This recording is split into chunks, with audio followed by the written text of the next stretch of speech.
Hello, Kalu Kalay. How are we all doing today? My name is Notepad Anon and I write games for fun. So what are we doing today? Today we're going to be going over, obviously, we're going to be going over Brave New World, a brand new commission project. Yes, a brand spanking new commission project. As you can see, I don't actually have much here. It's legitimately just the absolute basics. And to be honest, it's not even really the basics. I have legitimately just a thing saying setting details where we're going to be starting today. Did my very basic preface, and I have a cover. The cover's not fantastic. If I had my option, I would probably do it over a few more times. I just wanted a cover, so here's Brave New World. It's not the book by Aldous Huxley, everyone. I have a feeling that's going to be a constant thing I need to remind people, being like, this isn't the Aldous Huxley book. This is not. There's no Soma involved. There's no Soma involved, I swear. Unless it is technically, I mean, is Brave New World... Let's play a game. I want to play a game. Is Brave New World... let's see. Not copyright free. Is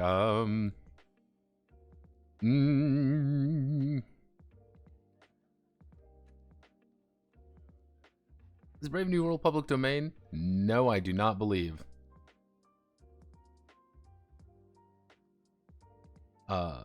It has restricted access. More than 50 years ago, in many countries, Brave New World has no US access. Yeah. So technically, most likely remains copyright under US law.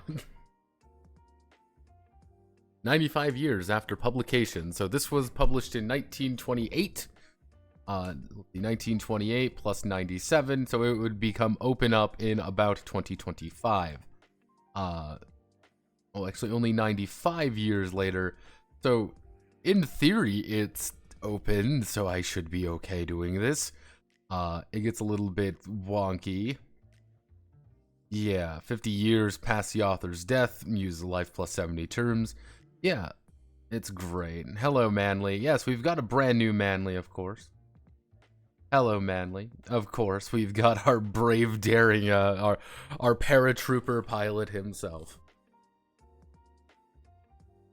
Hey, public domain.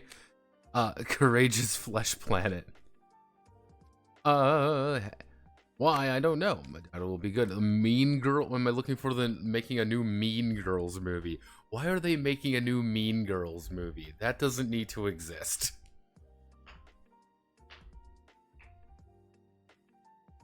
Wait a second. What is this? What is this game about? Diesel punk nightmare pulp fiction. I'm curious. Mean Girls. I know for a fact. Yes. Okay. Fun fact, everyone. Mean Girls actually has a really good musical. It's kind of pulpy. The commissioner outright states it's inspired by Tailspin, just as much as The Godfather.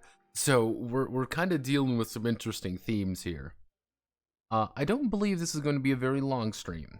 I'm gonna put that out there right now. I don't think this is going to be a very long stream. However, this is going to be an establishing stream. It's going to be making sure everything kind of fits together nice, and we can clink all the parts together. That's the important part. Mostly because the video tonight's going to be a bit weird. Malagast. We're doing Malagast. I have effectively said fuck it, and I'm going to do every single one of Abaddon's games for Friday. So you're going to have fun, creative vehicle combat rules. You will have vehicle combat rules. I will not say they're going to be fun or creative. Feel, where do you think we are? They will definitely work, though. I will say that. They're going to work. Will they be entertaining? Who knows? But it's going to be something. So, let's see. So also for those curious, the font I used here is Bangers. And the main font is Century Gothic. I like Century Gothic. It's nice and easy to read. I'm still debating if I want to do 10 or 12. Both of them have their ups and downs. So we'll be playing that one a little bit by ear. So, let's get to it.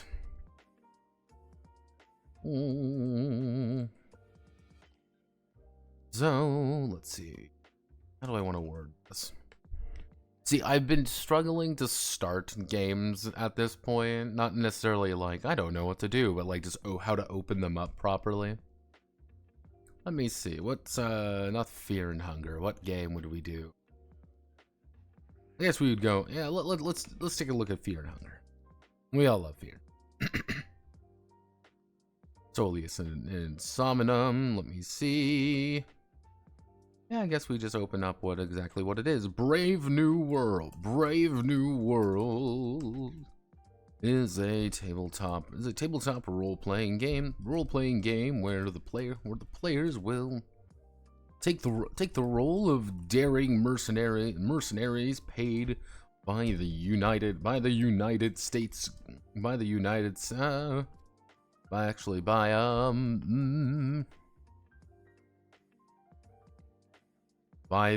North American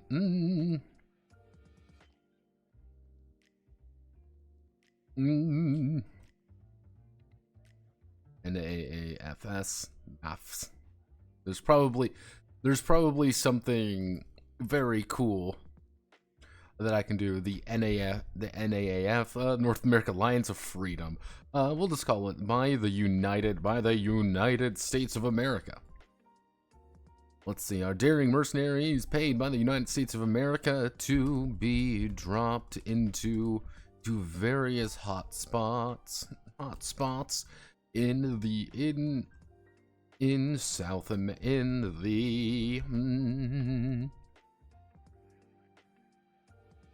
how do I even want to word this? The Neo-Latin Empire.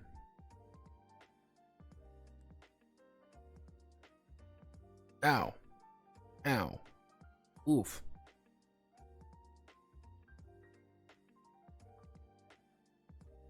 New Catholic Empire. Yeah, there has to be a better, let's see, actually, what would be, if we did this right? So if I did the Latin Empire is a very, like, particular term for things. It would be the, Papal States. Because literally the Pope goes over to Latin America and forms a super state. Actually, I know what we can call it. A various hotspot in the Neo-Holy See. Neo-Holy See, which dominates South America. In the Neo-Holy See. While they are aligned with the USA,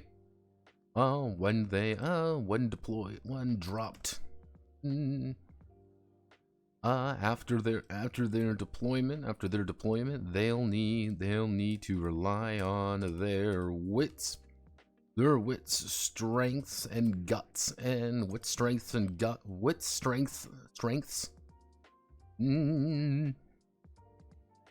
talents, and guts to survive. Oh, hello, phone. To survive against the threats of vigor. If I want to be a vigorous Catholic action, against the threats. Against the threats that would seek to destroy them. Against vigorous Catholic action.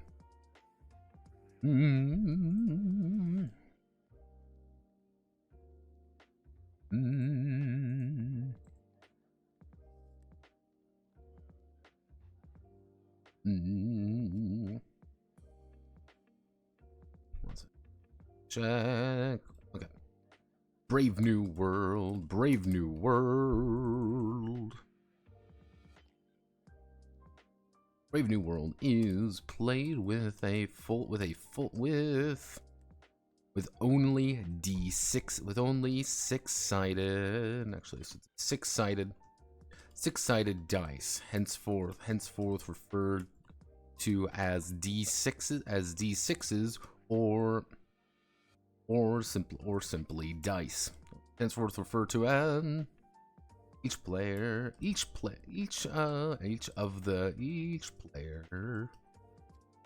will need a set of we'll need a set of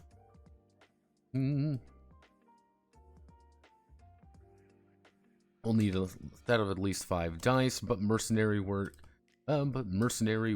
does require but Uncle Sam does encourage sharing. But Uncle Sam does encourage sharing among his mercs. Like, please use dice. Each player, or PL, will take the role of a mercenary. Hello, phone. What do you want to tell me? You want to tell me something interesting? Want to tell me something fun?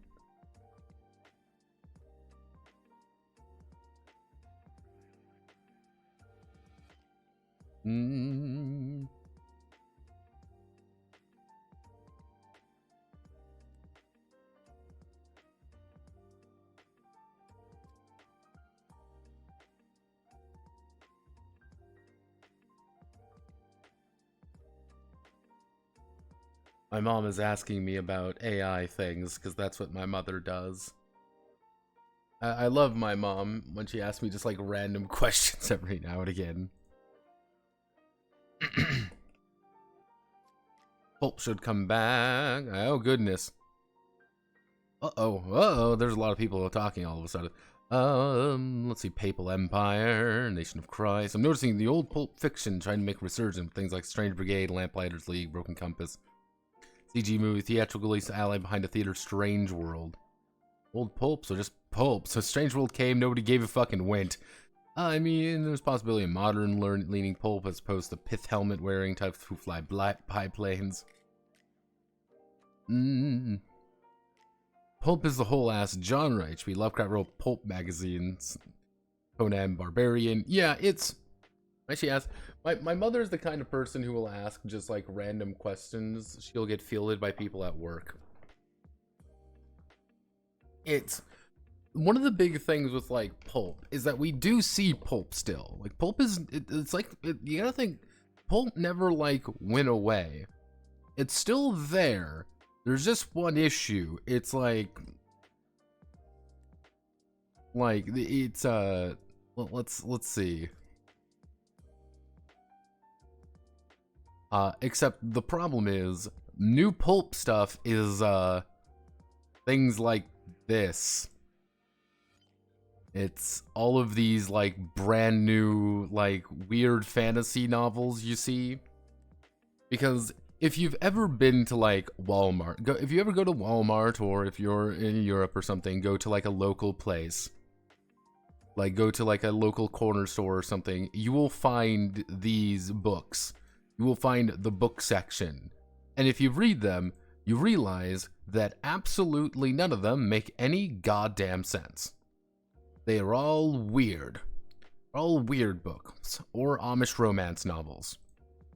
The thing is, those are what we would traditionally call pulp stuff now. They're just cheap, they're fast, hell, even like Harlequin novels, like the classic Harlequin novels, these are the same idea of what they exist. Just like the classic fantasy pulp stuff kind of went away and just changed. It never just disappeared into nothing, it's just always there. Wait, what the YA fuck is this? Young adult is such a weird thing. Yeah, honest to God, like young adult fiction adopted a lot of those pulp things. Pulp, given how fucking fast they come out. You know, yeah, you're kind of seeing the idea there, Lubu. It's just the things it's like, how do we get these cheap books? How do we make these cheap adventure novels? Like, again, you can find them anytime you go to, like, a big store, a big chain store or something. Just find the book section, and you will find these. The Five Nights at Freddy's Pizzaplex horror novels are pulp novels, effectively. They follow the same trends. They're just different. Just the time changed. Because things like Conan got very popular, and Conan made a shit ton of money, and now Conan is owned by Tencent. That's kind of the idea. Even down to things like in Japan, like technically, it's like the really cheap shit you see, all like the cheap romances or the cheap BL stuff or whatever, things like that. It follows the same idea of just these cheap, shitty, mass-produced works that people buy up because it's cheap, easy, and shitty, and it's just there. There are thousands of books that come out every year. Thousands. And we're not even talking about, like, Kindle stuff. Like, yeah, it's like the, we're not even talking Kindle stuff. If we add in Kindle stuff, easily there's like 20,000 books that come out every year. None of these books are good. Like, this is the thing. None of these books are good. They're usually not great. They usually don't get anywhere. I mean, that's how fast these books coming out so fast. Yeah, it's just no longer the main focus because people stopped buying those.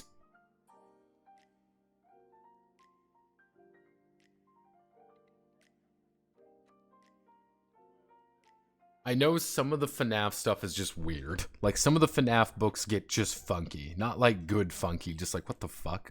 Each player, or peon, will take the role of a mercenary.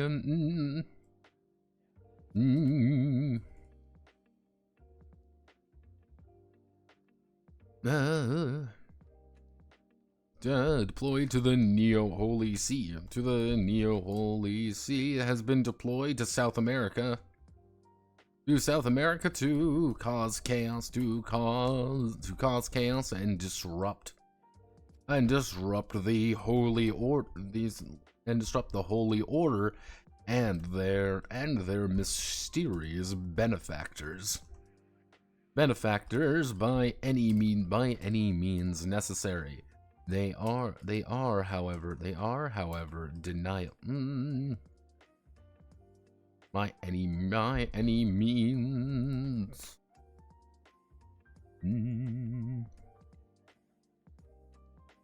Let's see.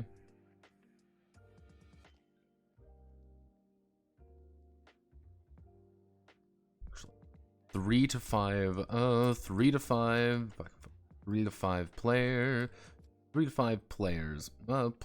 or PL, will take the role of mercenaries as they disrupt the Neo-Holy See and their mysterious benefactor. While one PL will take the role of the will adopt the title of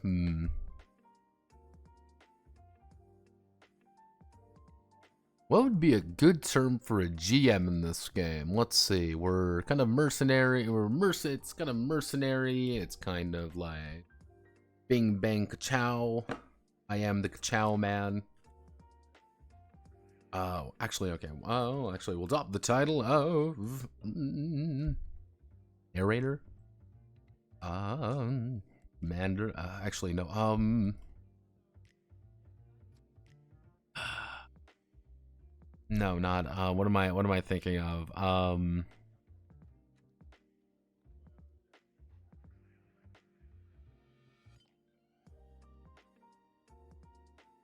What am I thinking of? Home base.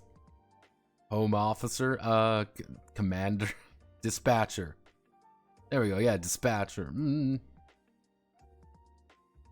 Gen Z goosebuns. Matt Patsky gray hair trying to make it all make sense. Granted, them has made bank off those books and games. Maybe. I'm certainly more new iteration of Goosebumps. Title of Dispatcher. Oh, title of Dispatcher. Actually, no. We'll do Announcer. I'm going to do Announcer because it's like the pulp radio shows. Adopt the title of Announcer. Narrating the events unfolding around the Mercs. Narrating the events unfolding around the Mercs, as well as being the voice of all all all the characters and villains they will encounter. The villains.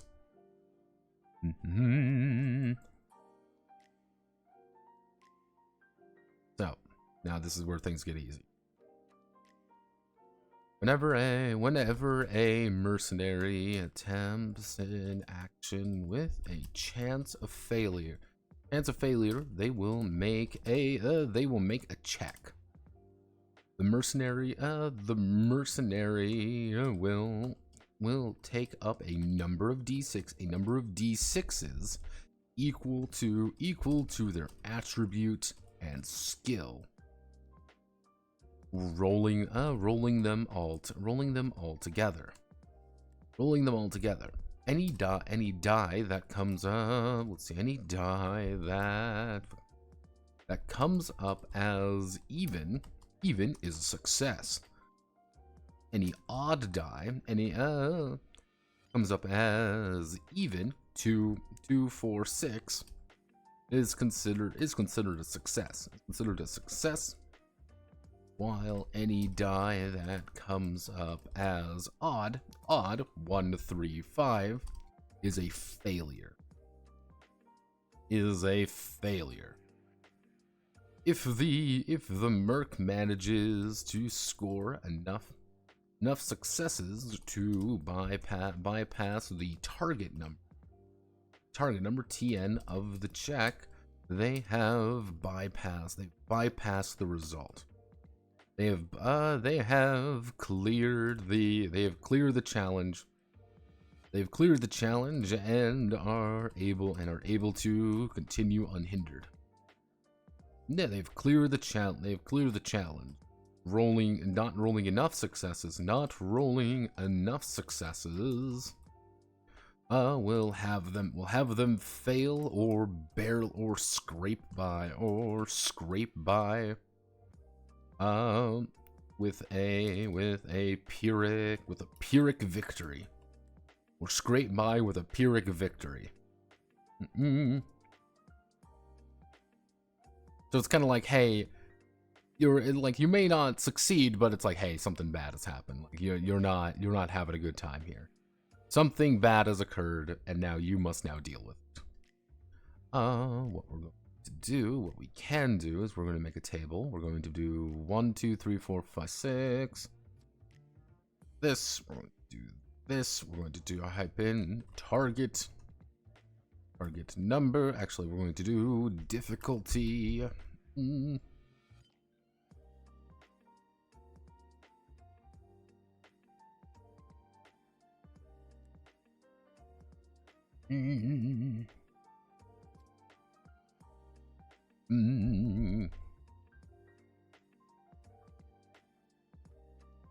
Simple, standard.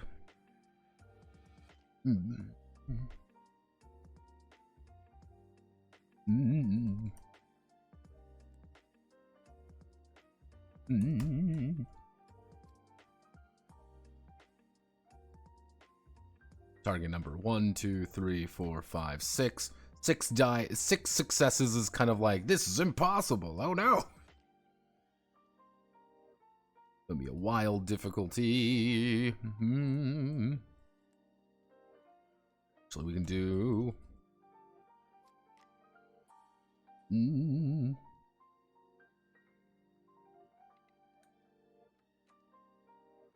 Daring.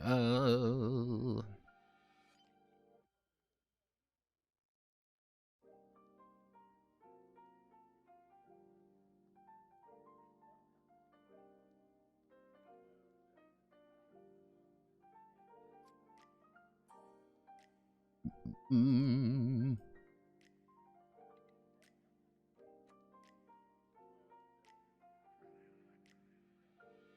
Do do do.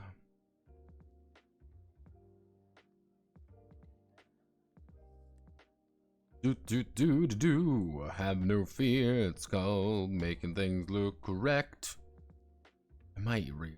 Honestly, I might readjust the font size. The font size seems a little large. I bump you. What if I do that? What if I bump you all down to 10?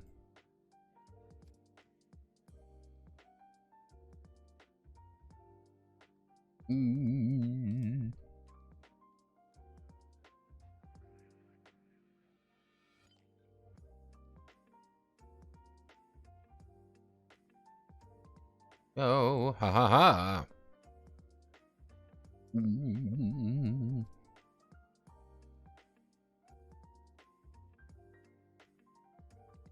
Let's see.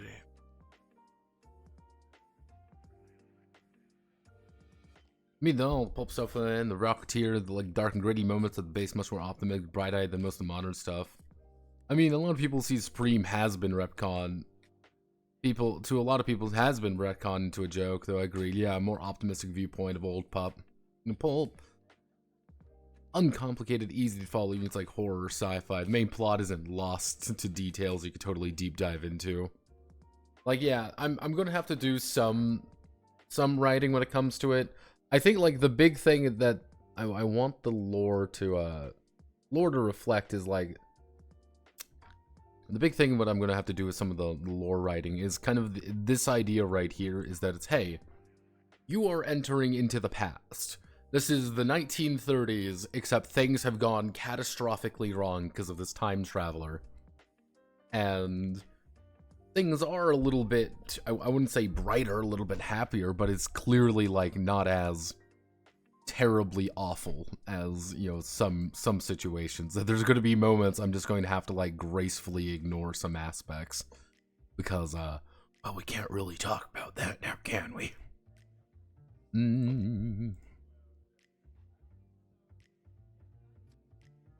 Let's see. If a mercenary, when a mercenary is in a head-to-head, when the mercenary is into head-to-head check, they will take up the die and roll against their opponent, against their opponent. Whoever scores the most amount of successes. Whoever scores the most amount of successes will emerge the victor of the confrontation. If the two manage to clash, rolling equal number of successes, then neither of them have emerged victorious, and neither of them have the advantage. Then neither of them have the advantage. Both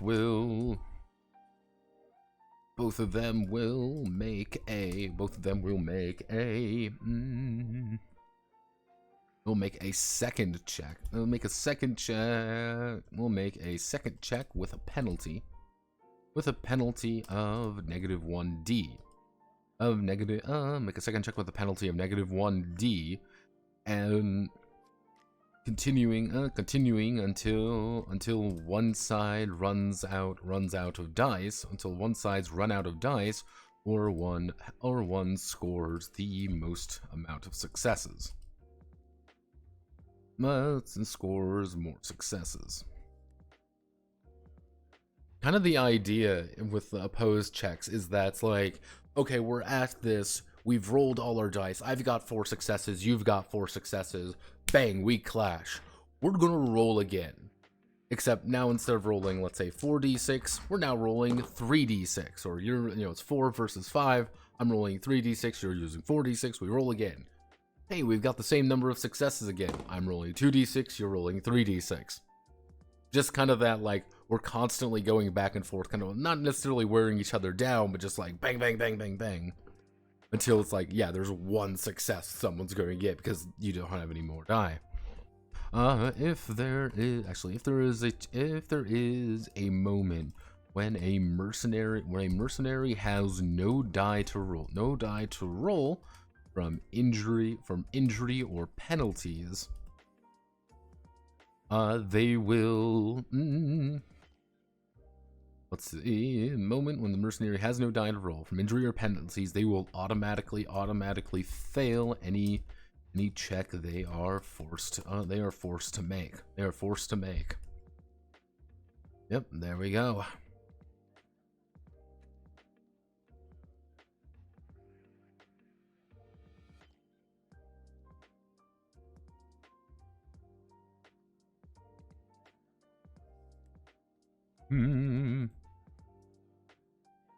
And then we're going to add the most important note of all time, because you should always put in these notes, because if you don't, you're like me.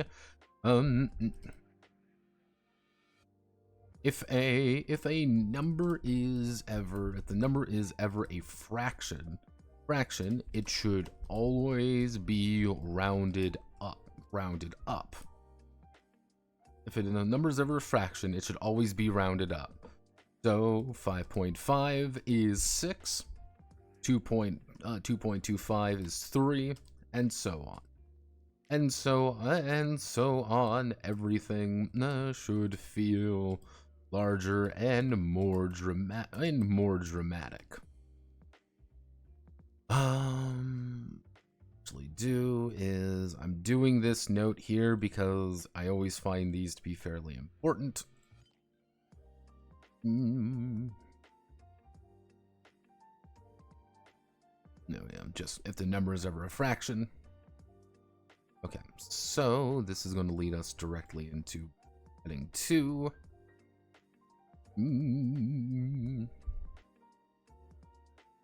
How do I want to do this? So let's think.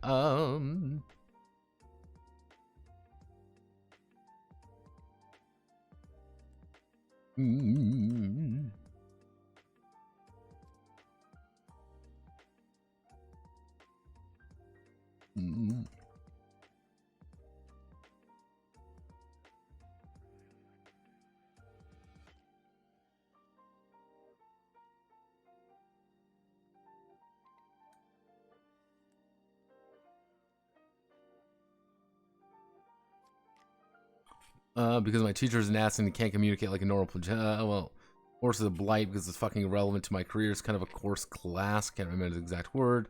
Need fillers so they can pad out my career. Oh god. Only talk to my teacher again and see if I can survive.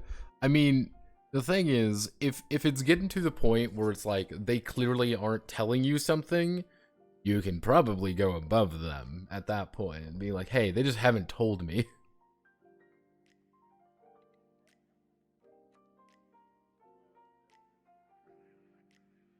It's not being a narc, it's called being practical.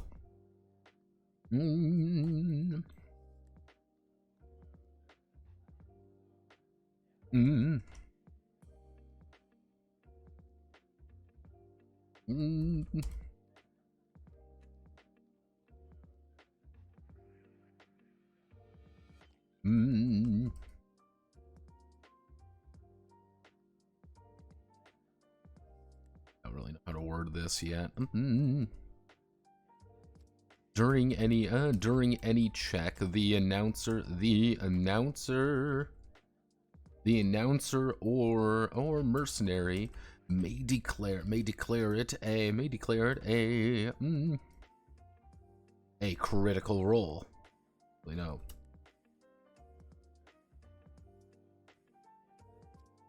May declare it a critical role. May control actually a critical role. These critical, critical moments. They declared a critical moment. These critical moments allow the dice to interact in these critical moments change the nature of a check. Whenever the mercenary rolls a 6 on any of their die, it counts as two successes. It counts as two successes.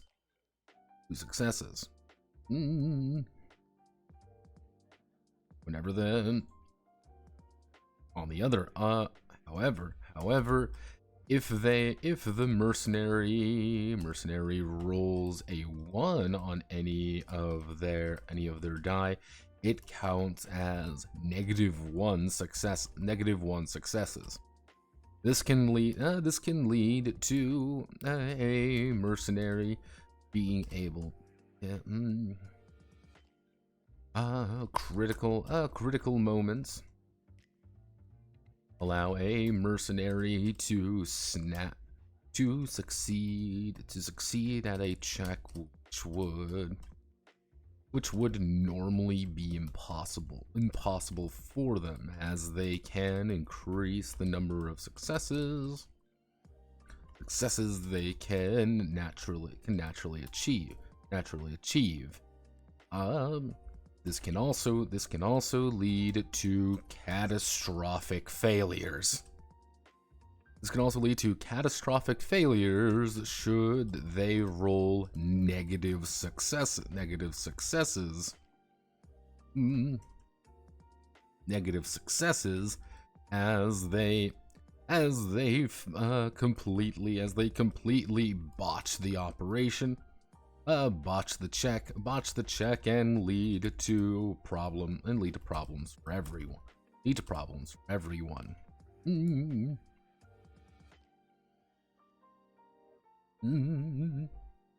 So the idea of a critical moment is like saying, hey, I'm going to declare a critical moment right here, right now. I need to succeed. I rolled 0 successes because I got 2 5s and 2 3s. Nothing really happens. Let's roll again though. Hey, cool, I've got a 6. I got a 6, a 4, 2, and a 4. Naturally, if it was not a critical success, it was not a critical moment, I would have just rolled 4 successes. That's it. 4 successes. I could have only really gotten a challenge, a challenging roll. However, now I've got 5 successes. I've now get something heroic. And if you got a shit ton of dice, a critical moment can be a big thing. Double a shit ton of successes. But it's kind of like you get your extreme ups, you get your extreme downs. So it's like, okay, alright. I don't want to do like every single check, but now since we've introduced the idea of critical moments, we can actually use that later on for different abilities and such as manually triggering critical moments when you need them. Let's think. Let's go to my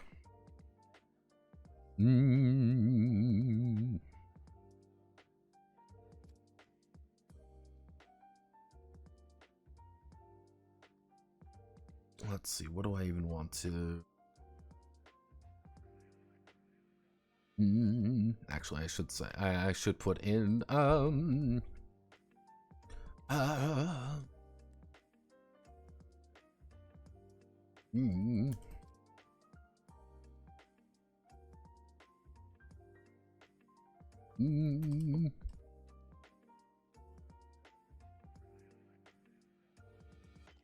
How do I want to word this?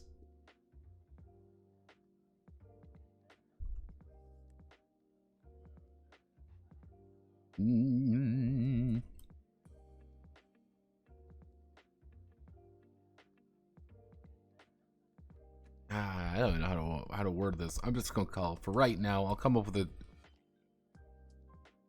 a clever name later.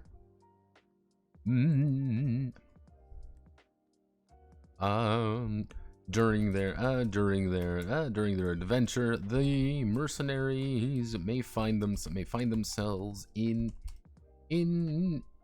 various conditions that would make their life harder, or make their existence more complicated.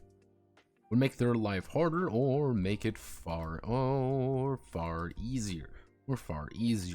These are called advantages and disadvantages.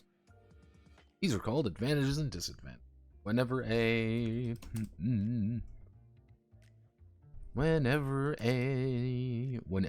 these occur, the mercenary will receive bonus die. Or have to remove their die from a check. Most often these comes from allies or enemies hindering their efforts, or having correct, or none at all, or none of the required, none of the needed, or having the correct or none of the needed tools for the task at hand.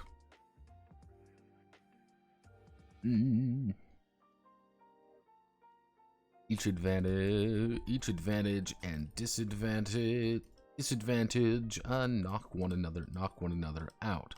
So having two advantages and one disadvantage would only result in one advantage.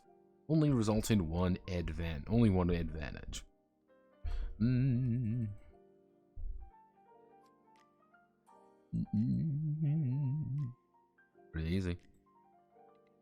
Yeah, it's again nothing complicated. We just need the idea of, hey, I want to have criticals. Okay, here's what criticals: advantage and disadvantage. We added advantage and disadvantage. That's a thing that occurs. Let me see. Probably we're going to have to put in the nature of extended judgments. Actually, we can do extended checks, extended and snap check. Extended and snap checks. So I like the idea of snap checks because they're probably there we go.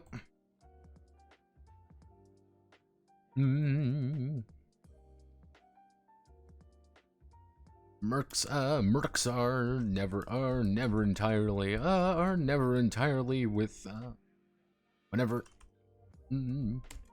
actually not every check is going to be simply laid out for the mercs. The mercs to ponder and succeed at. An extended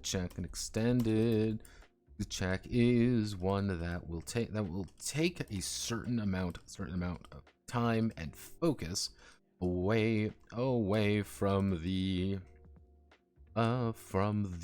mercenary. Let's see. Extended check is one that will take a certain amount of time and focus from the mercenary, forcing them to dedicate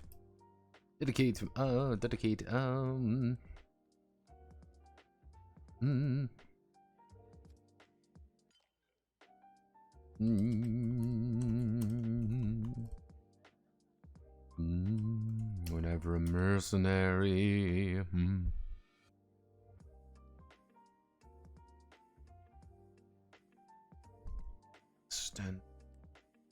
extended. Let's see. Whenever a mercenary attempts an extended check, the announcer will declare a time. Will declare a time. How do I want to do this? It would be time. I did it. Listen. Complexity, difficulty, and time.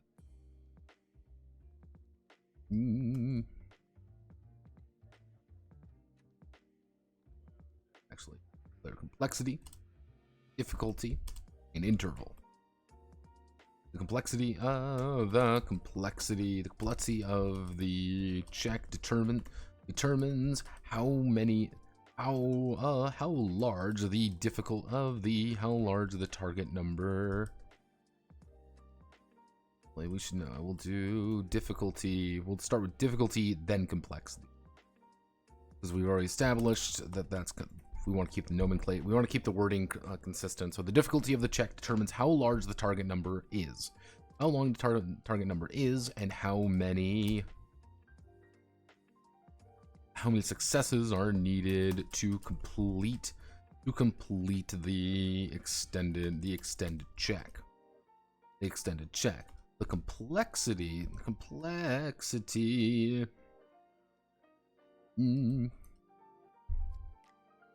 Actually, no. So we would need.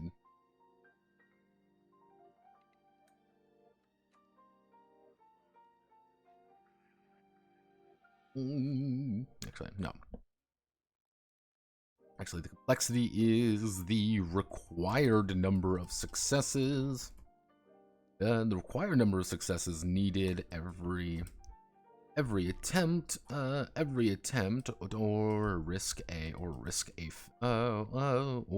incur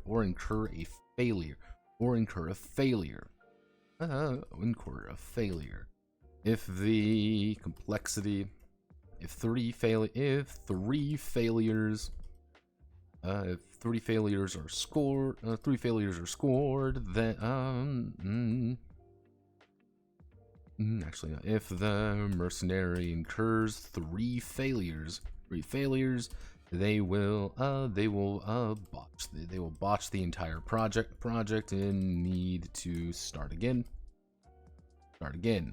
Finally, the interval is the time limit between attempts. These are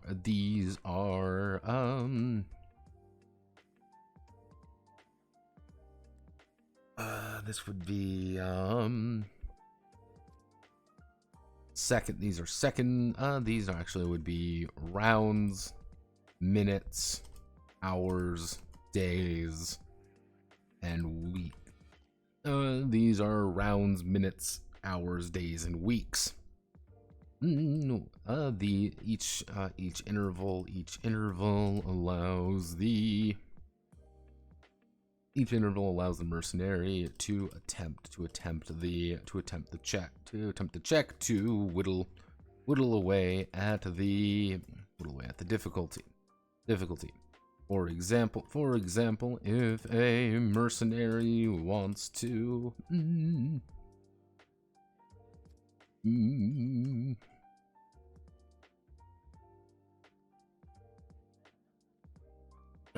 investigate an entire apartment complex for wants to investigate an entire apartment complex. The announcer says it will be difficulty. It'll be difficulty 20. Complexity 1. And interval and hour intervals.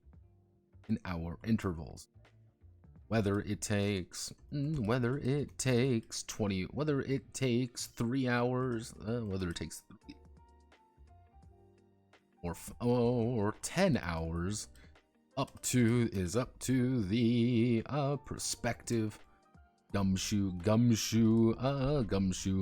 mercenary, and they're up to the prospective gumshoe mercenary. Yep. Put that in. Actually, what we can do is we can put this here.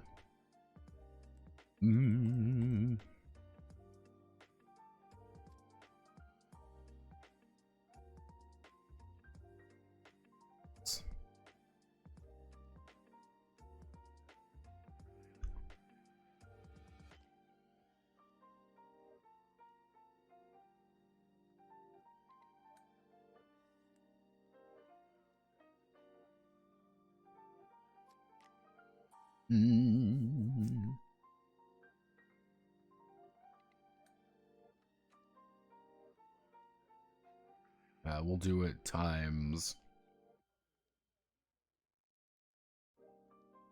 we'll do it times. So 15, 20, 25, 30. Mm, mm,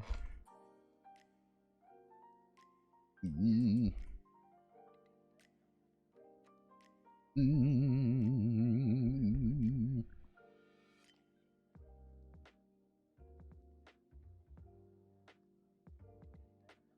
mm. Quick, hectic, long challenge.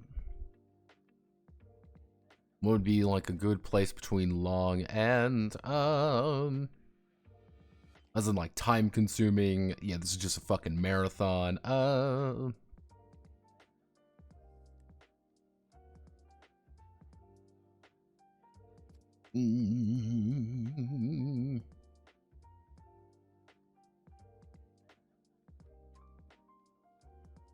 Right, you know, just like, yeah, it's quick, it's hectic, it's long. This is just taking for fucking ever.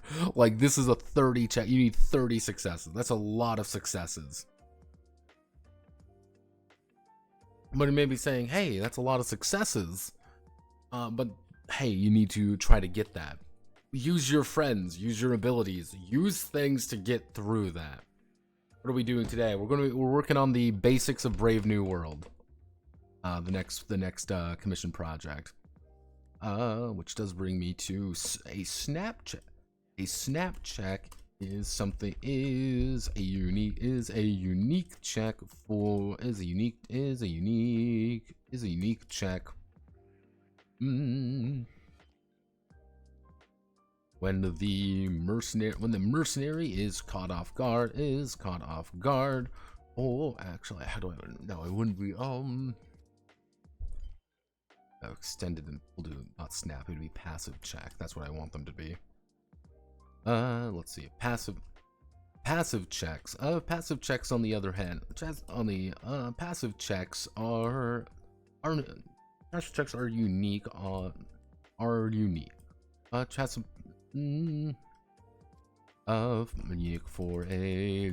Unique for a different reason. Whenever the mercenary actually say some events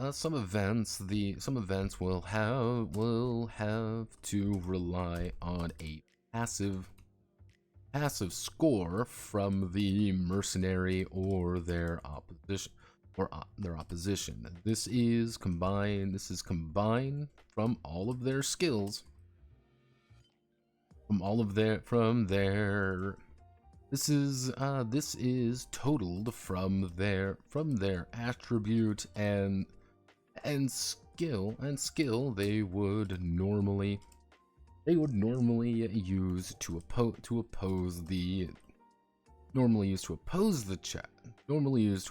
check, but instead being treated as the target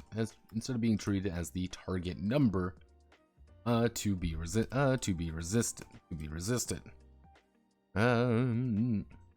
If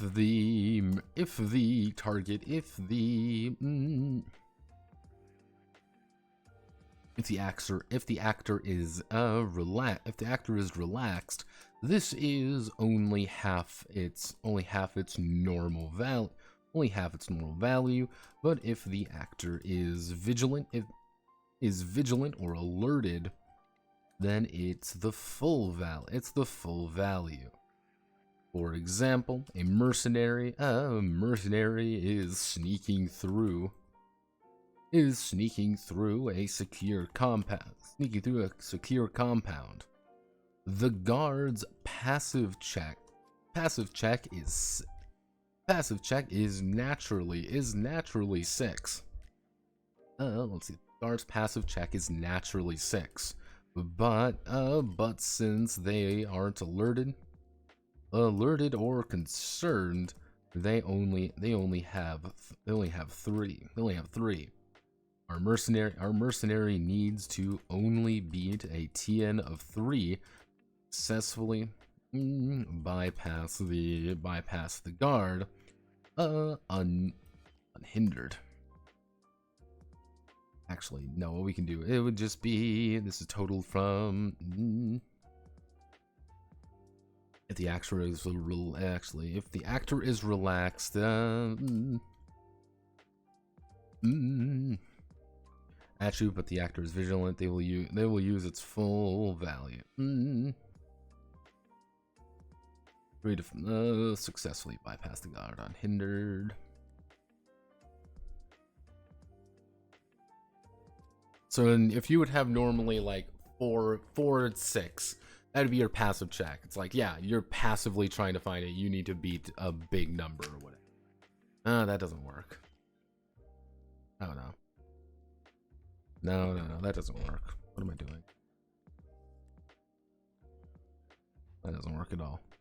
No, go away. I'll think about you later. I'll think about you later. See, if I don't think about it, I don't have to worry about it.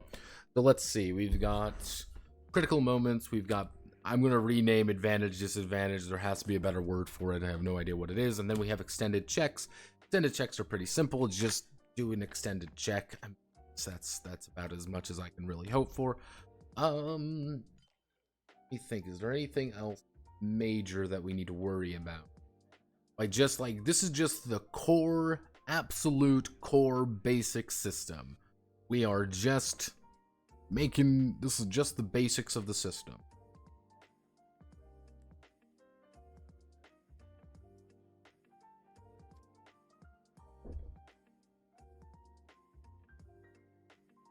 What have we addressed? We have addressed what? We've addressed the situation of how to roll the dice. We know how to make extended checks pretty easily. We know how to make,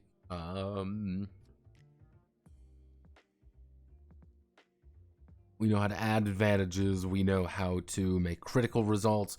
I should actually make,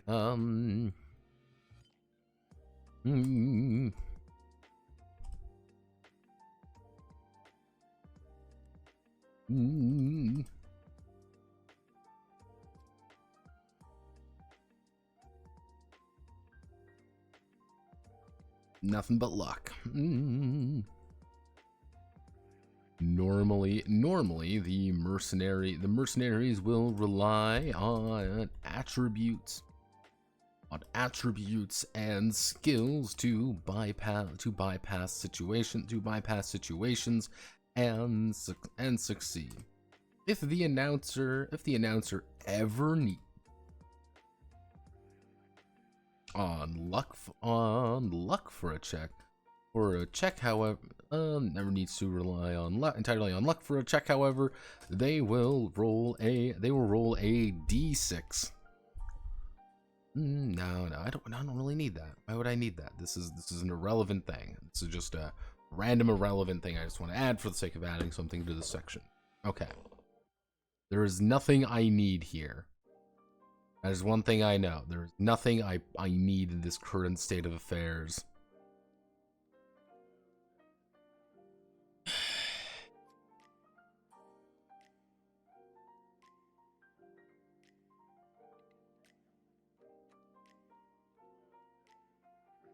God damn it, Escapist, I get it. Yeah, for those who don't know, the Escapist imploded the other day. Thought that was kind of interesting. We still have no idea really what's going on, but they have started up a brand new thing. At this point, there is the brand new thing, and we're supposed to everyone like the new thing. This is the new thing.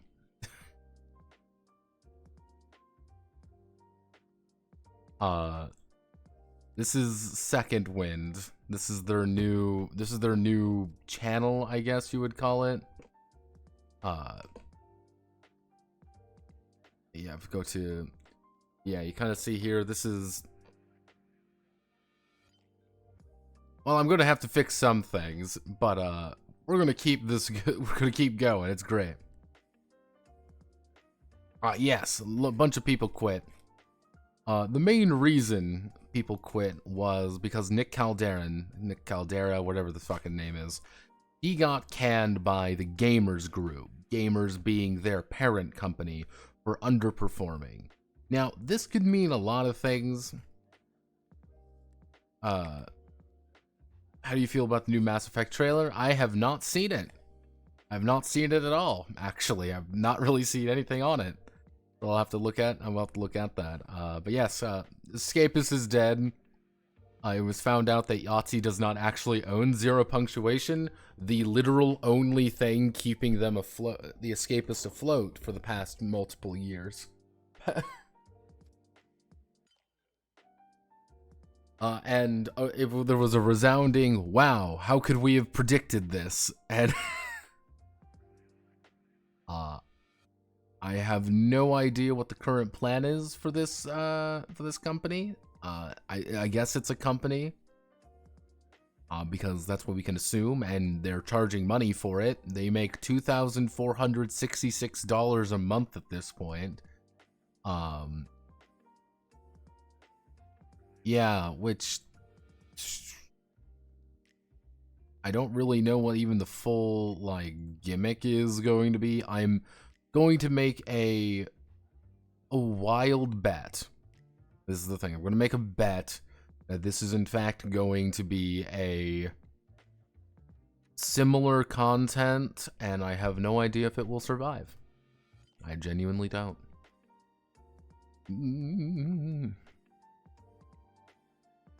I think that's kind of an interesting premise to muse about. As for the Mass Effect thing, I'm curious because I like Mass Effect. Andromeda did not do very well for obvious fucking reasons.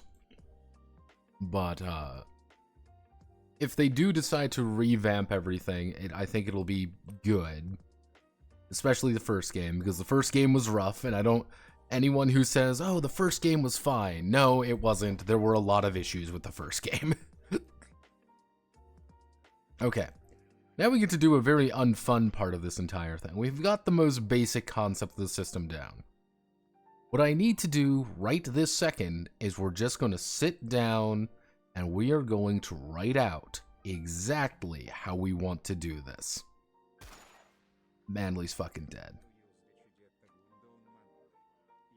So, we're just going to write out exactly what we plan on doing. That's why I can be a media titan again. Media titan again, but it needs to be able to grow beyond 3 games and the original story limitations to not resolve in the other games. Yeah, it's not even necessarily games, because they were trying to pump it up as like a big thing, but I think it worked as like... The thing is, Andromeda, you could argue, was supposed to be the big thing there. But the problem was Andromeda was a bad game. Andromeda had issues, and I don't think they quite understood why people liked it. So, let's go over the most basic concepts of what we need to do here. So, first things first, we're going to have to do mercenary creation. That's going to be kind of the priority on Friday. We're going to do mercenary creation, the entirety of it. And this is going to be covering our attributes. I'll probably give them something a little bit fancier. This is going to be covering most likely it's going to be our pools. Kind of our pools, our attributes, our skills. And then we're going to, so after we've determined what our pools are, what our attributes are, what our skills are, then we're going to determine what our traits are. I spoke with the commissioner a little bit. We're going to I'm going to try to aim for some simpler traits. Again, kind of using that modular design for things. I have a few ideas how I want to do it. I will most likely, hello, helicopter. I will most likely sit in a VC and mull over it for a while, just because it's a very weird concept. But yes, this is the big thing with mercenary creation. What's our pools? Well, our pools are obviously going to be physical, mental, and emotional. These are our 3 basic ones. What's our attributes? We've got already what our attributes are. We know what our skills are going to be. Traits are going to be many small traits that develop. Easy enough to do. Then we're going to have to talk a little bit about feats. feats and abilities. I probably won't give characters feats and abilities right off the bat. I think that's going to be a thing. I want to talk about it. I want to talk about feats and abilities, but kind of the idea is like I want people when they first create a mercenary to kind of be able to hit the ground and being like, all right, I'm kind of feeling out what my character is, kind of what my character is doing, and then they can start adopting feats like the end of the first session kind of thing. Like they're automatically like, here's a feat, here's some abilities, start playing with them. You know, it's just kind of like give them a little bit to work with, then just kind of put them off, though that's going to be kind of a very, very basic idea there. So we're then going to be moving on to, if we look here, that would cover this section.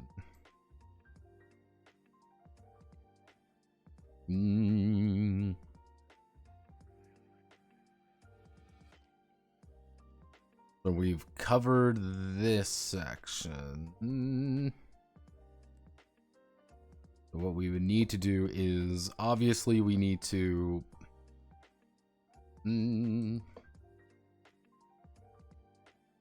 obviously we need to write the damn lore. That is going to be important. So that's just going to be that's just something we need to do.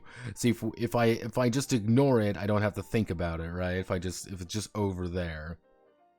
We could probably, after this point, I mean, consult this.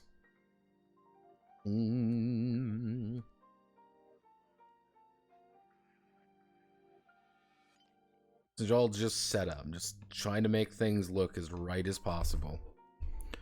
Probably we enter into our first one, which is going to be, investigations are going to be very simple.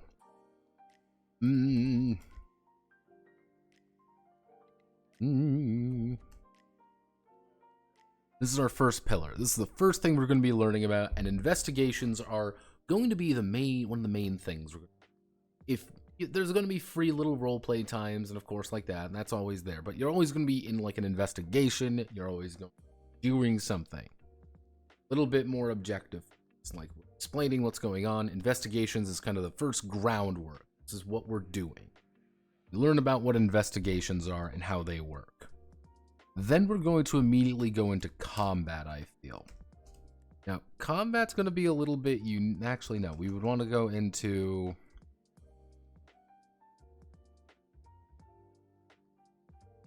No, I think we go into combat next, which is going to be our second pillar.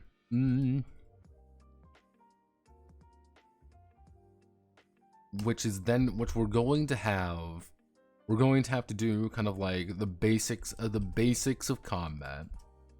The absolute basics of combat, which is going to be explaining things like zones, initiative, things like that. We're going to get into actions during combat. Easy enough to understand. Then we're going to be, if we go up to our notes here, kind of made some calls up here. We're then going to be talking about vehicle. We're going to talk about vehicle combat. We're not going to explain fully what they do because items are going to get their own section. We're just going to explain this is what this is going to look. You're in a car, you're going to be rolling these attributes, you're going to be rolling these abilities instead. That's great. Actually, we can do, now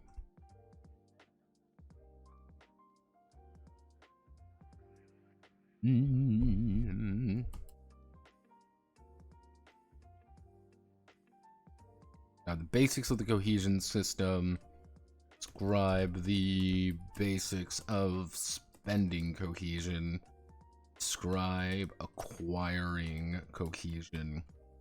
Because if we open up with this, then it's going to make sense when we go to investigations, then we go to combat, and then we're going to end up in social combat.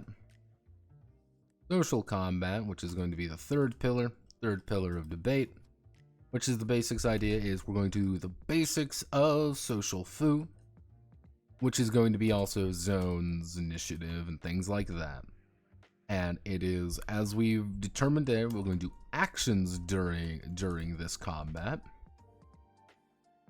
and we're going to do the nature of this combat, and then we're going to do the natures of kind of the approaches and end goals of this.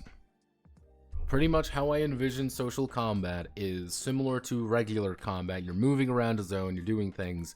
The big thing though is you're attacking arguments. You are attacking avenues and things like that. You can say, hey, I want to kind of chisel away at a single person to break their, not necessarily break their will, but kind of like, I want to work with you on this particular thing. And it's going to be more about, it's going to sound ridiculous, but kind of like a control point thing. You want to be kind of in a dominant position to say, like, my argument is the best argument. And you're going to have this momentum, and we're going to be using that momentum system a little bit. We can actually probably put in a,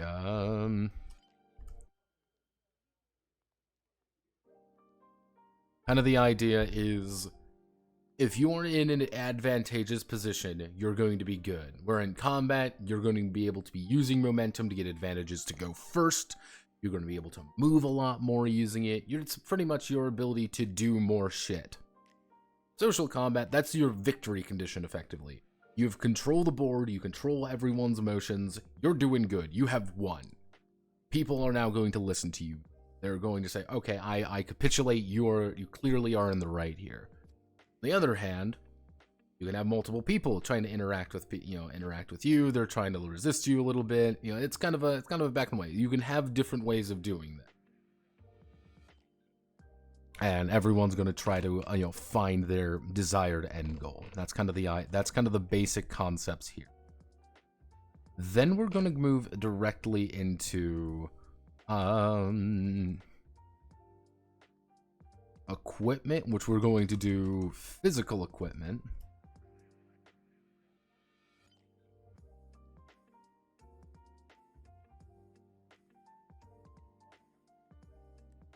Now, physical equipment's a little bit weird. There's a reason I'm going to be doing this, and this is very basic, going to be armor, guns, vehicles first, and vehicles. These are going to be the largest sections of this. What's your armor look like? What's your guns look like? What's going on? How is this working? Things like that. I should also put in... then we're going to start getting into exteriors, kind of like non-important stuff, really. Then we're going to go straight into modifications. This is going to be a very large, very complicated section of it, because I'm just going to have to take every modifier up to this point and just start applying it.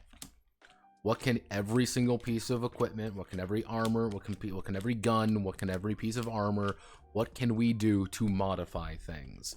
What does repairing look like? What does this look like? What is, everything kind of looking like? Hell, we can even probably talk about the monetary system. Then we're going to be going immediately onto mystic equipment, in which we're going to be doing another monetary system, but we're going to be kind of like magic stuff and things like that.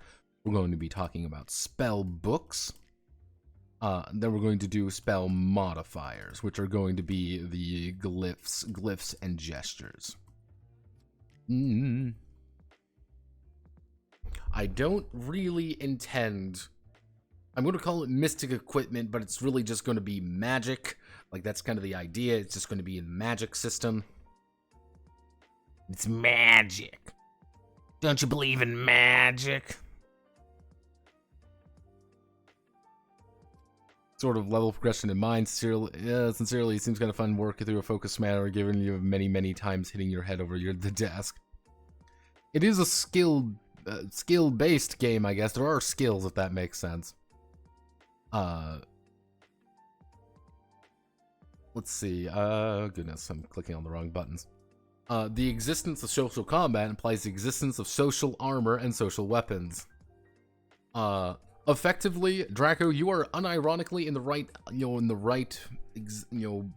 idea here.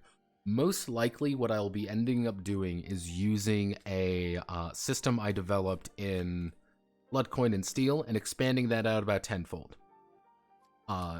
Little kind of more along the idea of what arguments are you using modified by their relationship to you. This person despises you. It does not matter what you say to them, they will never listen to you properly. This person is kind of neutral with you. They're going to listen to you a little bit more. And it's going to be kind of the idea of, well, we want to get more people working with us. We want to get more people working with you. You want to win the argument, make sure you buy social ammo for your social guns. Well, Noonie, dear Noonie, this is a very important thing to note. You want to win an argument really fast? Wave a gun in their face. That's gonna win an argument real fucking fast. Hey, give me your money. No, I have a gun. Oh, okay. I'm gonna feel a little bit more compelled. Hey. And that's kind of the idea. You want to win an argument really fast? You kill them. Yeah, I have a revolver. Your argument is invalid. Hey, like that's kind of the idea with social combat, is you're trying to avoid getting to that point, but using intimidation is a valid tactic. Hey, I have some blackmail on you. I have some leverage on you. I have ideas to help you. I have things that can fuck with you. This person despises you. There's nothing you can do to really convince them otherwise. However, they're going to listen to you a little bit more when you have a picture of their wife sleeping with another dude. Mostly if that other dude's you. They're going to listen to you a little bit more. Because they want to kill you now. Or, hey, what do you want? Social armor isn't necessarily going to be like sound arguments or anything like that. It's going to be things like pressure. It's going to be kind of this natural relationships. Armor, it's going to be a lot easier to fight, to punch someone, you know, kind of punch down, than it is going to be to protect yourself more. That's going to be kind of the big thing with it, is someone's not going to budge if somebody else is supporting them effectively. This person is making it so this guy that we need to, quote, break through isn't going to budge because he's scared out of his fucking mind. Or he's really good friends with this person. They're working together. What do? Well, we're going to go to their friend now. We're going to break the friend, and now we can work with him. Boom, boom, boom. We now have an in. We're doing a lot better. That's all it is. We're just making ends. You make ends, you make relationships. And again, I don't want this social combat system to necessarily be every single encounter is that. No, that's ridiculous. Have you ever checked Rivet? I have never heard of Rivet before, actually. Feel free to send me a link to it. I'll take a look. Fucking viral. Jesus. Viral's fucking dead. But, yes, hopefully that answers your question, Noonie. You will need a, quote, social gun. Get blackmail on them. Showing the same blackmail repeatedly isn't going to do as much. However, having a lot of blackmail sure as hell going to make sure that they're going to kind of think twice. After we get done with the mystic equipment, then we're just going to immediately transition into the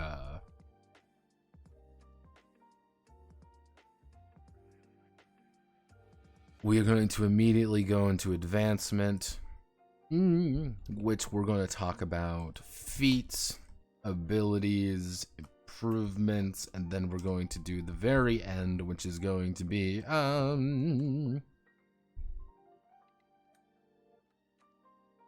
actually the announcer's booth, which is going to be enemy creation and ultimate goals. So this may seem like a lot. This may seem like a lot. However, here's what I'm going to be. This is what I'm going to be saying that we're going to do.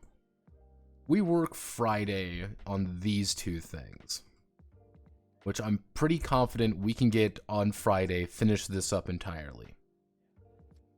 Then on Monday, next Monday, we can get this, and we can start getting as much done on combat as physically possible.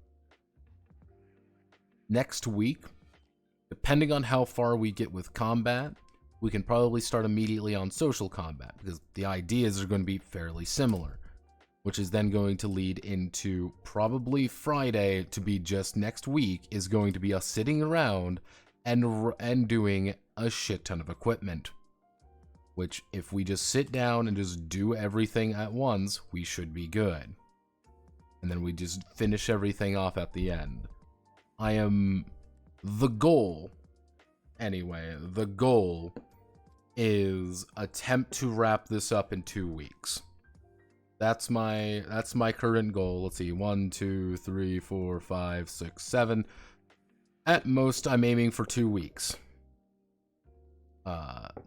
2 weeks and trying to get as much done as physically can. I want to start Neurobeat I want to start Neurobeat in November. I'm not saying like I want to rush through this. No, it's like I want to make things work.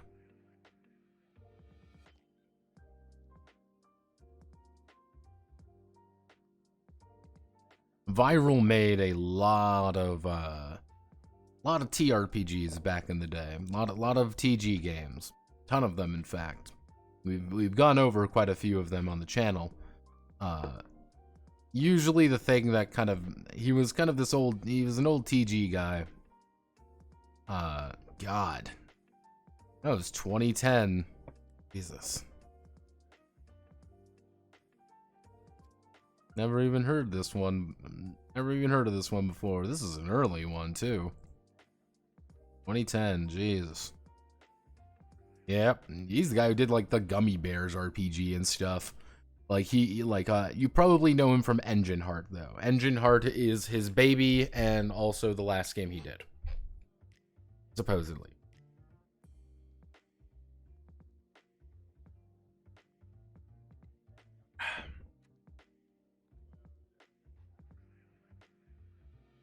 To the Gummy Bears RPG. Yes, he did do the Gummy Bear TTRPG. Wonder if we could even see, this is the Adventures of the Gummy Bears, the role-playing game. He did do this game. It's a complete meme. It's very funny. But Viral did a lot of games. Beginning, you probably know, this is his magnum opus, you could refer to it as. This is very much his thing. This was Engine Heart. Engine Heart went away. We don't know where the fuck it went. Very interesting game. As you see, Viral games. You can get it for free. It's pretty much on permanent sale at this point. Yep. Kind of just time and place, and he just didn't make any money off of it, which it happens. Unfortunately, it happens. People keep telling me about Heart. I don't know what about it. Okay. Good Kabaraching. Yes. Hello, McDrusald. I am trying to wrap things up, ironically. I know they took out some of the AI provisions from it. Not all of them, though, because I think all of the SAG guys know, like, they need to get back to fucking work. Because none of them are getting their health insurance. But, yeah. I'm feeling pretty decent about things. Just a lot of stuff to worry about at this point. And that lot of stuff just takes time. And time is something that is always a commodity. So, yeah. So, what I'm going to do is I'm going to call it here for today. You may be wondering, no, Pat, you didn't do that much. And the answer is no, I really didn't do that much. But it does, what I'm going to do is I'm going to have dinner, because I haven't eaten anything today, really.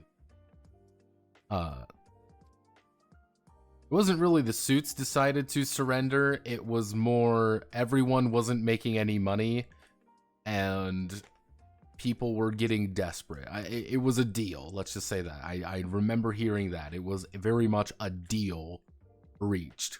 No one won, no one lost. It was just, we just struck a deal. That at the end of the day is the ultimate thing. There are still issues. There's always issues. Yeah, everyone's walking away with something, and sometimes that's all you can really ask for in some of those deals.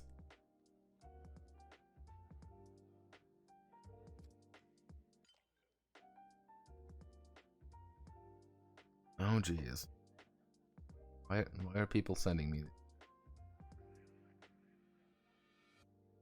Why are you?